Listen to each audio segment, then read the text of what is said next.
A hot take that should not be a hot take. You cannot consequence your way into great behavior. That's like relying on the prison system to build like a beautiful society. Like, huh? Like, yes, we will have situations where we are faced on the daily with behaviors, but let's learn how to deal with these behaviors by like diffusing and helping them like improve their behavior over time versus pouring gasoline on their fire or rolling over and letting them just set the whole room on fire. The way that I was planning on framing out this video is breaking up behaviors into proactive strategies on the teacher's end versus reactive strategies on the teacher's end. So think like proactive is like an architect, like building a beautiful structure, and then think of reactive as being like a firefighter. Both are needed, both are necessary.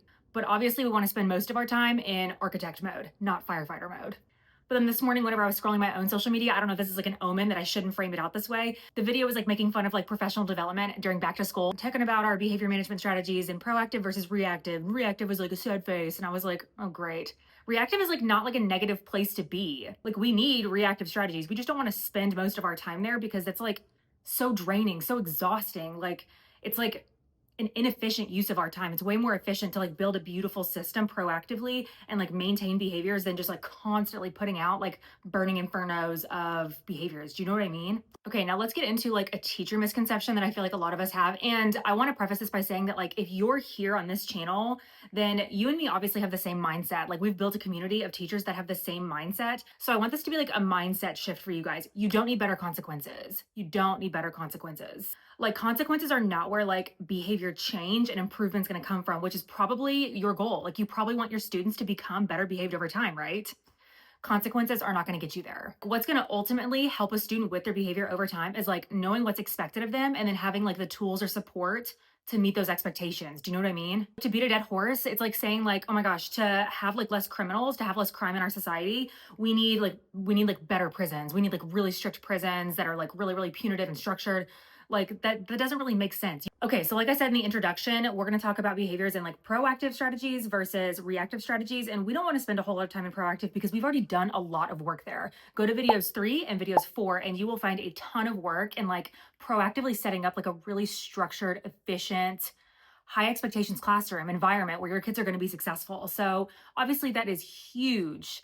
And having great behaviors is having like a very proactive, structured environment. So go watch videos 3 and 4 to get you to that proactive place. We're going to touch on proactive a little bit right now, but just know that today's episode is going to be about reactive strategies. And so like, instead of harping on like all the different proactive strategies you can have, I want to like more so like paint a picture for you guys about how proactive strategies are going to save your ass with behaviors and like what role having a structured environment plays into behaviors. Most behaviors arise when there like isn't a very clear expectation. Like unclear expectations, no expectations, or like muddy expectations kind of create like a messy, chaotic environment. This is the classroom where like kids are up walking around, kids walk up to you to ask you questions. Half the class is working, half the class is not working. You might have a pocket of like some students who are on task, but like in general, like we're not being productive. Like we're not learning, we're not working. Kids are always talking. They're talking at different voice levels. They're talking across the room because they like don't have like set boundaries and expectations that are being enforced of like when they can talk and when they can't. But know that like when we have those messy, chaotic environments, and I don't mean like physically messy, like stuff everywhere. I mean like the behaviors are messy. What students are doing is messy. Our expectations are messy. Those are the situations where you go to like redirect a kid because like they've gone too far. Like you don't really know like when to redirect a kid. Like you want to redirect all of them, but like you just have to like pick and choose a behavior to focus in on. Kids start to feel attacked. Kids are going to argue with you. Kids are going to be like, oh, I wasn't doing anything because like I said, there really isn't a clear expectation. And that's where you get into those power struggles. And then it just turns into like a spiral. Like it becomes like the pattern is like arguing with kids, unclear expectations. Kids feel like they're being picked on. Like that pattern is like impossible to get out of. So that's why like over in the third video, I talk about like that 95% like theory that I have where if you maintain your behaviors, like all the little things to where you just have like the top 95% of your class is meeting your expectations and you just all those little 5% things, you just nip them in the bud constantly versus letting your class like devolve into half the class isn't following your expectations. It's so much harder to get your class back up to everyone following expectations versus you just like staying at the top, nipping all those tiny little things in the bud, the whispering, the not having things out there that they're not supposed to, the talking in the hall, like you just nip all those little things in the bud. That way we're not devolving into half the class is just like in chaos. So I want to say that structure is needed. We need to have that structure, the routines and the procedures, the transitions need to be tight, the expectations need to be there. All of those things are in videos 3 and 4. So if you feel like you're like, okay, so I need some more structure, go watch those videos. Another proactive piece is having like a badass instruction, which we're going to talk about in the next video. You guys wanted to see this one first. So that's why we're here. This is where like that annoying principal talk of like, you need to have engaging lessons. Your kids are bored. That's where this comes from. I'm not admin. I'm not like trying to drink their Kool-Aid or anything, but I do understand that what they're saying is like when your kids like don't have super clear expectations, when they don't have to participate, when no one's holding them accountable, like they're not going to hold themselves accountable. Like, unfortunately, we have to add it, another thing to add to our plate. When they don't really know what's going on, they're going to act up, like, period. They are. So again, we will talk about that in the next video, like how to have like great instruction and how that, you already know, I've already said it, is married to your classroom management. Okay, and then another thing I want to address is that sometimes students, like, there's like a competence gap. And I don't mean competence as in like you're incompetent, like in like a derogatory term.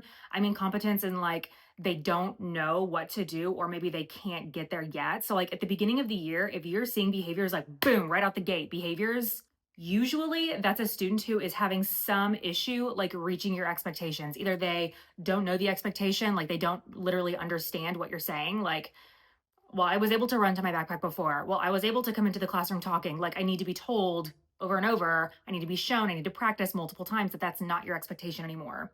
They might be lacking in like all of those other executive functioning skills, the emotional regulation. They have outbursts. They need like validation from like a peer audience. Like, they want attention. Like, there's so many factors that can play into this, but just know that like taking that time into like trying to understand like what's going on with the student and their behaviors, like what's the motivation there, will do wonders for your relationship. It helps that student like feel seen, understood, supported, like you're like you're rooting for them, like you're on their side, you're helping them get where they need to, because you're trying to see like you're not just a bad student. It's not just your behaviors. You actually have something going on. You can't shut your mouth because you're not on Adderall. Just kidding. However, like when these needs go unaddressed, which unfortunately we physically don't have the capacity to like address every behavior, every motivation behind the behavior, every like unmet need, we just physically don't have the power to do that. Unfortunately, that means that like your relationship gets damaged. The kid sees you as like picking on them. The pattern is now set. That becomes your new dynamic. They feel like you're singling them out. They trigger you. You've told them a million times, like they know what to do. Like, I could go on and on. So all this to say, just doing like a little bit of like reflecting and like investigation and like empathizing on the student's behalf. Like, do you have undiagnosed raging ADHD? Are you trying to like connect with me in like a negative way to get my attention? Are you triggered by having a peer audience? Did you come from like a really unstructured environment before, and like now I'm giving you all the structure and you just like can't comprehend all of it? Like, taking the time to try to understand those things is very worth your time. Okay, now let's get into reactive strategies. Sad face.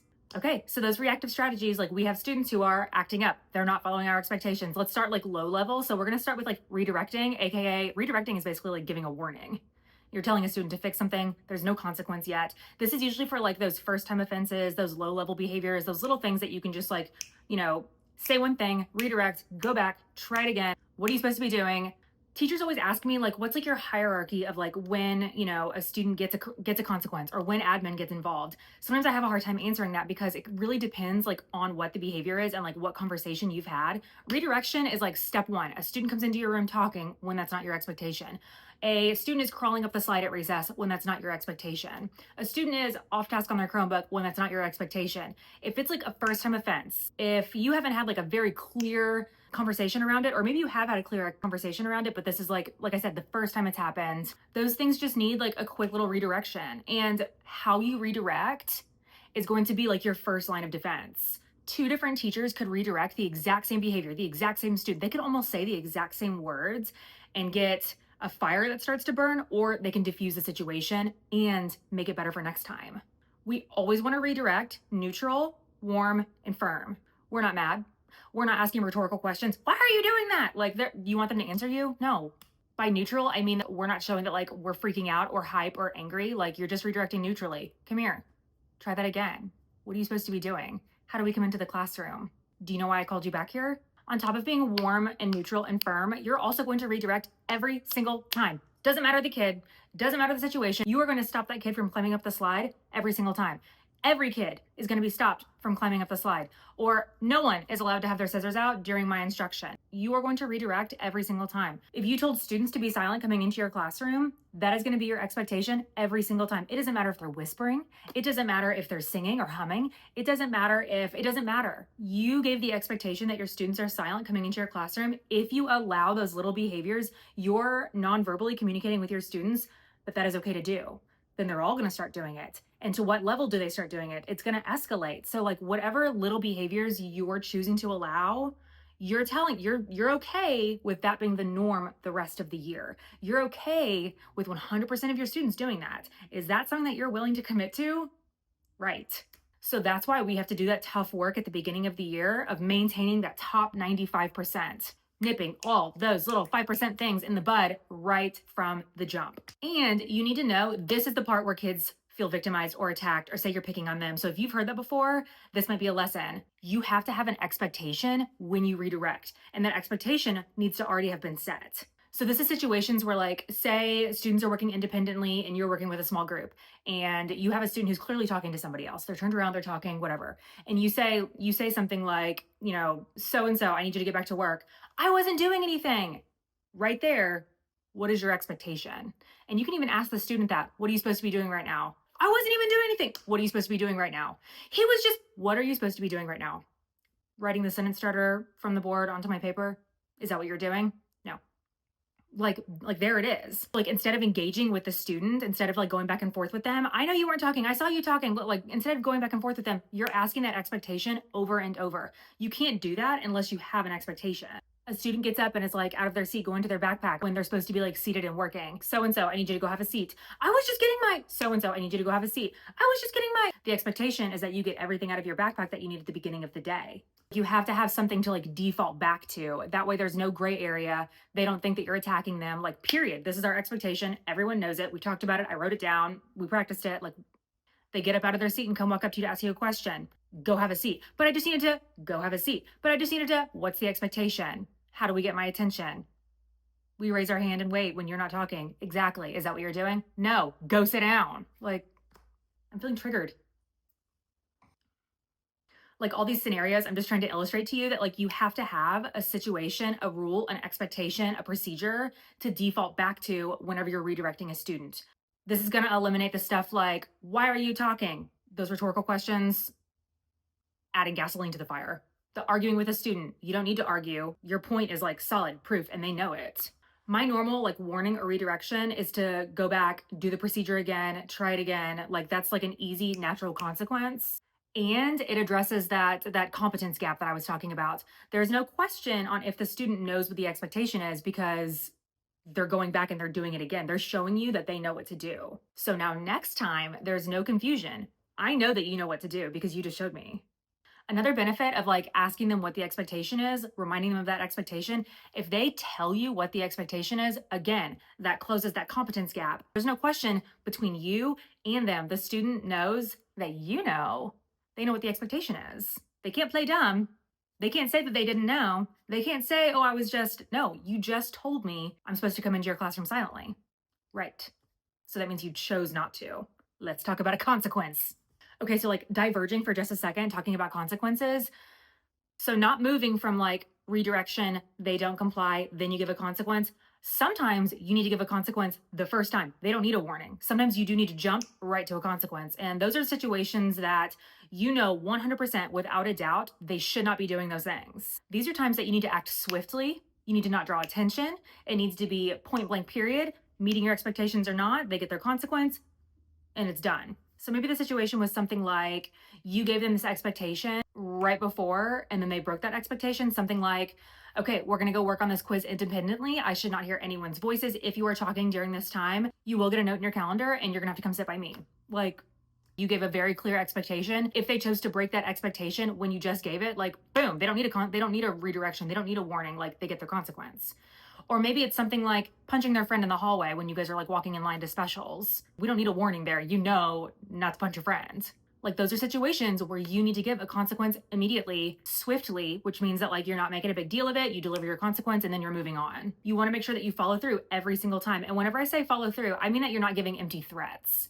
That is like the most dangerous thing that you can do to your reputation as far as like if your students are going to respect you. If you're constantly giving empty threats, in my opinion, that's like one of like the top 3 ways of like taking yourself down a notch, like knocking your pegs down for how students view you in your classroom management. If you're constantly threatening them, they're not going to believe anything that you say. It's boy who cried wolf. Like, and then like when do you pick and choose when to actually follow through? Again, that's where students are going to call that you're picking on them. Like I've said this before, as teachers, we want our voices to hold power. You are like taking the power away from yourself if you are constantly giving empty threats. So with that, that means that you need to mean what you say.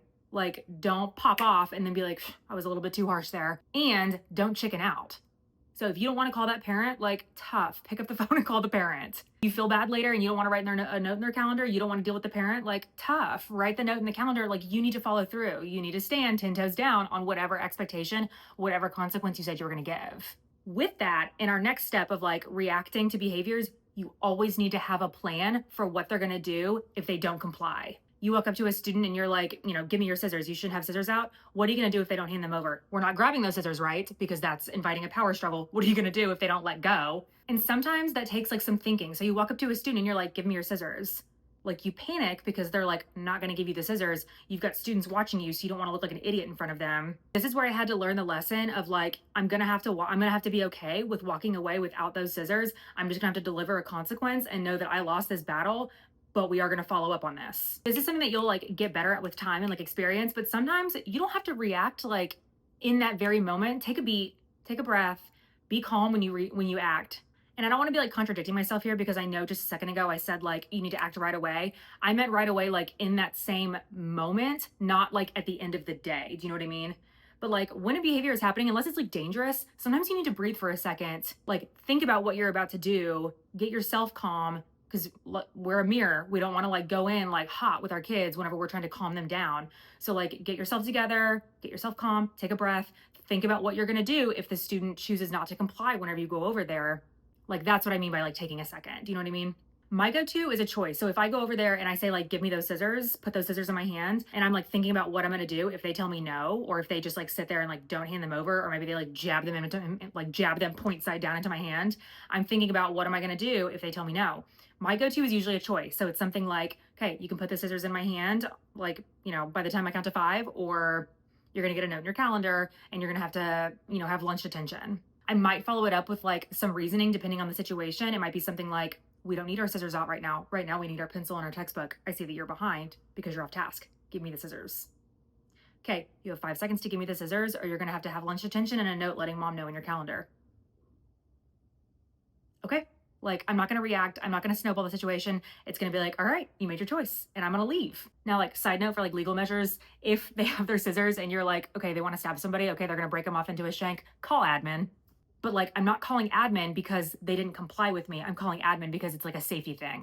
In my scenario, I'm talking about scissors. Another situation at my campus, they're expected to be silent in the lunch line and then they can talk once they get to their seats. So like, this is very hard for a lot of like the lunch monitors to enforce because you have to watch that line like a hawk. So if you catch a student talking, sometimes the lunch monitors would be like afraid to say something because it would turn into like an altercation. That's why you have to have an idea of what you're going to do when you catch them talking. It would almost always turn into, I wasn't talking, you did it. And then they were arguing across the cafeteria. Chaos is breaking out because of it. Other kids start talking when it could be, go to the end of the line. I wasn't talking. What's the expectation? You're facing forward, you're silent, you have the expectations. You were turned around, go to the end of the line. Okay, you choose not to go to the end of the line. That means we're going to have to contact home and you're going to have a lonely lunch. Always have like a list of like those next steps. Like it's good to have just like a list of next steps, like ready to go for when your students don't comply, just like a generic list. Mine is almost always contact home and then have some type of like detention type activity or like a loss of a privilege. So like one, I'm going to tell you guys my stance on recess and taking away recess over in the post-dismissal debrief after this. 2, a myth buster for me is like my consequences are not crazy. People think like people come to me, they're like in my DMs and my comments asking like, what are your consequences? Like I need better consequences. You don't need better consequences. You need a better system.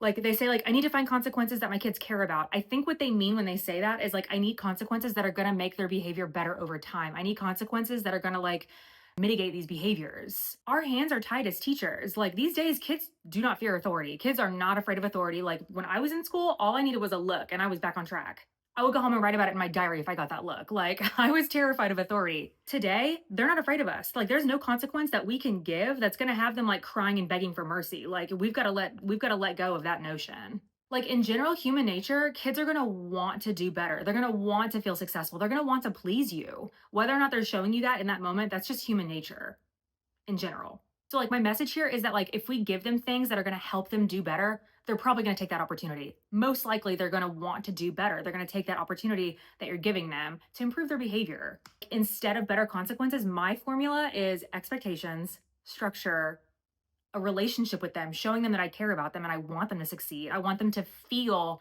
that I am on their side, holding my students accountable for their behaviors and their choices, and then helping them do better next time, whether it's through consequences, working with their parents, letting home know every day, natural consequences. Like those are things that I have found that have worked really well for me in a very difficult environment. Very tough behaviors, a lot of extreme cases, a very tough age group. And like I said, if you're here, that probably resonates with you. That's probably what you're thinking is going to help too. So like if you're disappointed that I don't have like revolutionary consequences for you, I'm very sorry. Like you're looking for something that probably doesn't exist and isn't really going to get you the results that are going to be like sustainable over time. Your results might work in like breaking your students into compliance, but like that's not what we're doing here. That's not what we're doing on my page. I also want to digress in a second that like I said earlier, how you deliver your consequence matters. So go watch video 4. It's about communication and like effective communication. How you deliver your consequence matters. In video 4, we also talk about like avoiding power struggles because our language, our communication is what is going to like invite a power struggle, or we're going to like feel the need to like take the bait when a kid tries to bait us into a power struggle. We talk a lot about that in video 4, but we can also dive into that a little bit here because it is so important and such a common problem. Okay, like I said, a lot of times whenever I'm delivering a consequence or giving them a choice of something, a lot of times it helps to give them space. So say like a student is having like a really hard time working with their group, they can't stop bickering, they can't stop arguing, they're off task, whatever it is.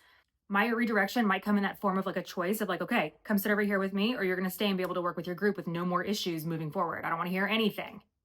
And I'm going to leave. Like, I'm going to leave that student space. I'm going to give them like a second to decide. I might even say like, I'm going to come over here in 1 minute and I want to have an answer from you. And I'm going to leave. If you're standing there like looming over them, some kids feel like triggered by that and they want to oppose you in that moment. They want to engage you in a power struggle.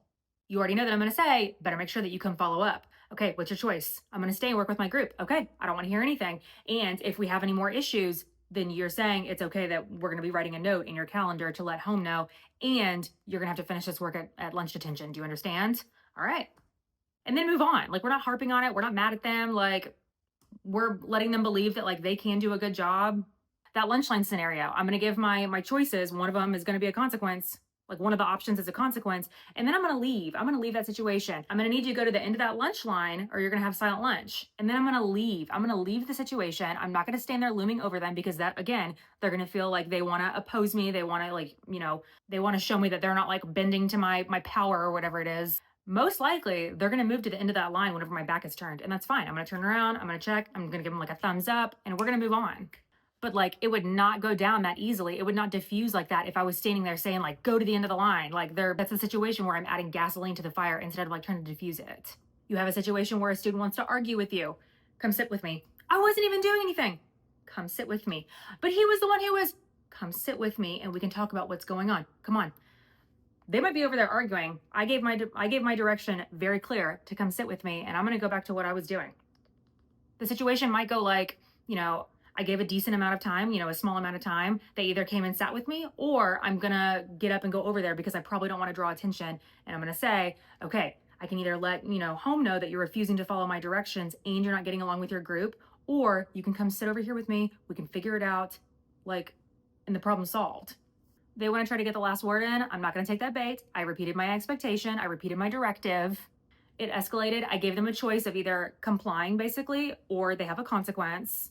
I'm going to watch my body language. So I'm not going to be like looming over them. I'm not going to be like, making intense eye contact. I might get shoulder to shoulder with them. We talk about all these things in video 4. If I can, I'm going to remove the audience. I'm either going to get close to them and talk. I'm going to pull them to me.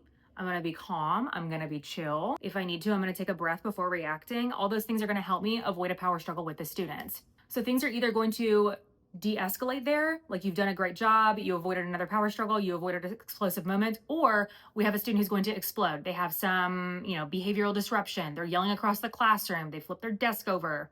I do want to say that if you can say without a doubt that you've done all the things that we just talked about, you watched out for a power struggle, you were mindful of your communication, you gave those clear choices, you have very clear directions and expectations.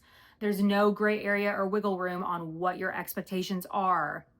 You're following up consistently every single time. If you do all those things, these like big explosive behavior moments are going to decrease significantly. These will happen like sure, you might have, that student on your roster who has like some undiagnosed, emotional regulation issues or, whatever it is. We've always got the extreme cases, but in general, this will not be the norm anymore. If you had years in the past where it was normal to have these like big explosive behaviors, like with multiple students, multiple times a day, that will not be the norm anymore if you follow those things that we just talked about. I promise. Like, I am speaking from years of experience, like I said, in a very tough situation, in a very tough environment where other classes, other grade levels, that was the norm. We were crazy in the hall every day. We were fighting every single day. When you have done the things that I just told you, you have a very structured environment. You are calm. You're avoiding power struggles, on and on and on. Those things will not happen in your classroom. Yes, we all have extreme situations, but that will not be the norm for you. Like, I'm signing that check. You can cash it. I promise. I'm guaranteeing that. Okay, so here's another hard lesson that I had to learn. This is a hard lesson for some of us. You will not be able to control these situations. When these students do these things, they have those explosive moments. They're doing stuff that, like, they're cussing, they're yelling across the classroom, they flip a desk, whatever it is. Whatever the situation is, you cannot control those, and you need to be okay with that. What you can control is what your other students are doing. Those are expectations that you need to set for your students. If you know that you've got a situation where there's going to be some chaotic moments because of, X and Y students, you need to have a system for what to do when other kids start going crazy. Like, my goal when I have those big explosive students, those big explosive moments, my goal is to control the rest of my class. Because we all know the situations where it's just like a domino effect. One student, two students go crazy and the whole class like just devolves and falls under the chaos. We've lost control in that moment. So what you can control, you can't control that one student who's exploding. What you can control is what the rest of your students are doing and how the rest of your students are reacting, okay? We also need to understand, like I used this analogy in another video, we also need to understand that in that moment is not the time to be trying to reason with them or give them a consequence. Like, if they're exploding, their emotional regulation is gone. Like I said in the other video, it's like getting into a car accident and the police gives you your defensive driving course to do right there on the curb while you're sitting there crying. Like, you're not going to learn anything in that moment. Read the room, the timing's not great.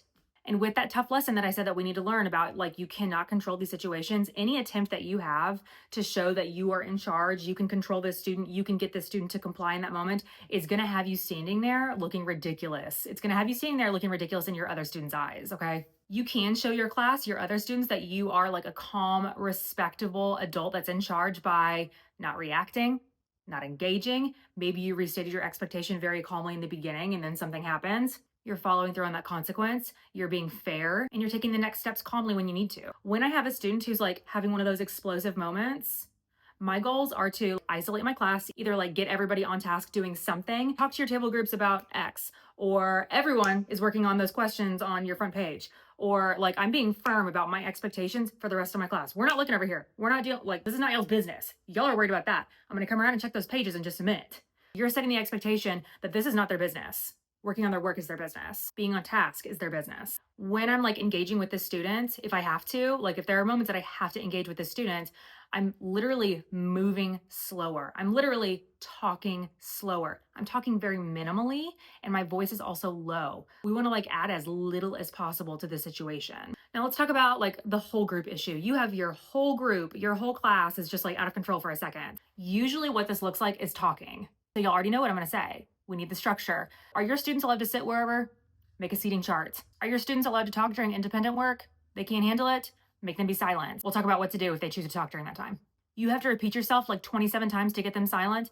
You need to work on an attention getter, and you need to practice that attention getter. And if they need to practice during their recess, responding appropriately to your attention getter, being silent, eyes on you, nothing in their hands, Bodies still. If they need to practice that attention getter during their recess, like so be it. If they need to practice it during their math block and then whatever work they didn't finish, they do it for homework, so be it. If you need to set a timer on your board while they're talking and then that's how much time they owe you later, so be it. If they're talking in the hall and your expectation is that they're silent, if they're talking whenever they come into your classroom and your expectation is that they're silent, we're going to go back and we're going to do it again, not individually. If the whole group is talking and you can't figure out where it's coming from, we're going to do it as a whole group. If the class is coming into the cafeteria loud as hell and the expectation is that they're silent, guess what we're going to do? We're going to practice that routine of coming in silently. This means that I have already taught them an expectation on coming in silently. They already have steps that they're supposed to follow, and we're going to practice that routine that I've already taught them. Those routines that we talked about in videos 2 and 3, we're going to practice those routines. If my students are talking and I told them that their expectation is going to be silent when I taught them the expectation at the beginning of the year, we are practicing that routine, whether that's on their time, whether that's during my lesson and they have to make up that work later, like on their own, that's what it is. You're at a campus where you are like really limited on taking things away from students. I recommend, if you can, like you're gonna have to get creative on like building in like some reward time that you can use to hold them accountable. Maybe it's Monday afternoons or Friday afternoons when you get, free time or whatever it is. You try to find a way to like reward students who are on task, and then you can use that time to have those other students practice or have those other students serve like a detention or whatever it is. This is like an extreme circumstances, but it works. First person that talks is calling their parents, period. I've given the expectation multiple times. That means you are deliberately choosing to not follow my expectations, and that's what you will tell your parent when you call them. Yes, it requires some help, like you have to like control the rest of your class while you're taking time away to call that parent. You might have to like get on board with like your teammates to where you guys can like tag team. Maybe there's like a support staff you can use, you can let admin know, but that's like in really tough situations where you have very limited choices on what you can do as far as consequences go. First person that talks, we're calling your parent, period. And boom, as soon as you catch somebody whispering, you have to follow through every single time. No empty threats. Again, that's just gonna like devalue your voice. Another strategy that I've used with like really difficult groups is almost like a restorative practices type strategy. I'm trained in restorative practices. So once I learned how to use this, we would use this to like problem solve whenever we were having like some big problems. We could not keep our mouths shut. We were never prepared for a class with our Chromebooks. We can't stop raising our hands for like pointless questions. We are reacting to behaviors that we should not be reacting to in class.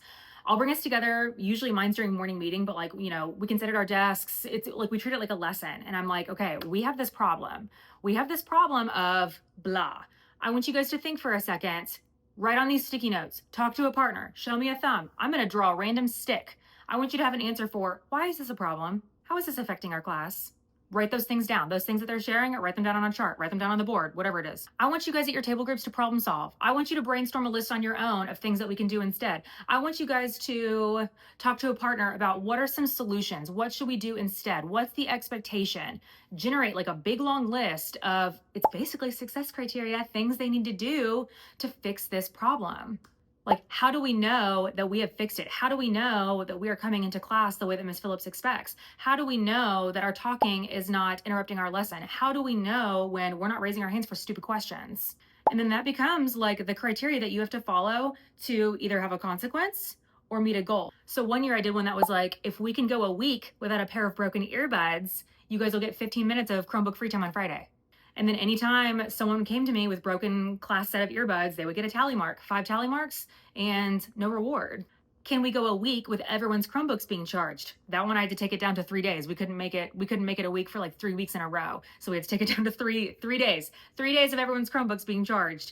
And they got Chromebook free time. Like, that was something I had to use with like a very tough group. We had a lot of problems to solve, so we had to start small. We celebrated the little wins. They helped me come up with like a solution to the problem, so they had a lot more buy-in. I can say with confidence, it works. Okay, 2 more important pieces, home communication and when to involve admin. So home communication, if you are an elementary teacher, I highly recommend there should be some regular communication, whether it's daily or weekly. I prefer daily communication. Like, they get a stamp, they have a note that's like a good day, and that's like the standard. If we didn't have any issues, if I didn't have to give you a consequence, like you get your stamp, you get your positive note. You don't want the first time that you talk to a parent to be about something negative. Like, that is going to make the conversation so much harder. They're going to think that you don't have the student's best interest in mind. They're going to think you have poor classroom management, you're out to get them, like the list goes on. That's why I recommend daily communication. Yes, it might take like 5 minutes at the beginning and end of your day, but it is worth the outcome. Like, as teachers, if we're complaining that like parents aren't parenting their children, we have to give them an opportunity and then hold those kids accountable, hold those parents accountable for like reciprocating communication with us. So, like one of the examples that I gave earlier, a kid refused to go to the end of the lunch line because they were talking when they knew the expectation was to be silent. I can get the kid to write it, like exactly what they did, or I can write it myself using words that they told me. Refuse to go to the end of the line, talking when the expectation is to be silent. Like there's no arguing right there with the the parent can't argue that situation. It's black and white. Like the notes that you're writing to parents in the calendar that are like, communicating a negative behavior need to be extremely objective, restating that expectation and then what the student chose to do, like what the student's behavior was, what their action, what their choice was. However, some non-examples of what you might write for daily communication if you're having an issue, this is going to cause like parent issues and is not going to improve behavior. Things that are super, super subjective, extremely rude to classmates, repeatedly not following directions, talking nonstop. All of those things are like, don't have a definition, like extremely, nonstop. There's so much gray area there. Do you see what I'm saying? So instead of like talking repeatedly or talking nonstop, you could say something like continued talking after a warning. Extremely rude. Instead, you could say something like told teacher to shut up after teacher told them to move. Repeatedly not following directions, you could say something like out of seat during instruction when the expectation is to be in our seats working. Like, do you see how it's like the same behaviors? But like, if you don't have an expectation, you're not going to know what to write. You have to have an expectation so that you know what to communicate to parents. And then holding students and families accountable for this. We call home if I wrote a note in there and it didn't get signed by the parent. My calendars, my stamps, my notes, my daily communication, I check it every single morning for a parent signature. If there's not a signature and, it was just a stamp or they had a good day, like I'll just write not signed. 3 days of that, we're calling home. However, if there is a negative note and they did not get it signed, we're calling home. I'm leaving a message. I'm texting using Google Voice, which is a random anonymous phone number. Like we're going to follow up if that note's not being signed. Okay. And then if you listen to this whole video, you'll notice that I only brought up admin like once. The only times that you're like really needing admin is like if a code of conduct violation happens, they're cussing, they're violent. If a student is like repeatedly disruptive, we're isolating them, they're getting a consequence. They're still disruptive, that means the rest of the class is getting off track. Like I need to teach my students to not get off track because this student is engaging. Guess what? We're all gonna have to practice working independently during our recess if y'all are gonna choose to engage with him. That's what I thought. Like in general, admin should not be part of like your daily behavior management or classroom management or consequences hierarchy. In general, there's always exceptions, but that shouldn't be the norm anymore. That shouldn't be the norm if we're following all of these things. We don't want that to be the norm. I have like a whole soapbox on like having other teachers, other admin, other professionals dealing with behaviors that we should be handling. Yes, fighting, cussing, phones. Those are situations in elementary school that admin should be handling. But like in general, we don't want admin like cleaning up the messes for us, following up on behaviors for us. But I will save that soapbox for the post-dismissal debrief. Okay, so to wrap up, I need you to remember that good classroom management, good like behavior management is not about like how good you are at putting out fires, how quickly you can put out fires.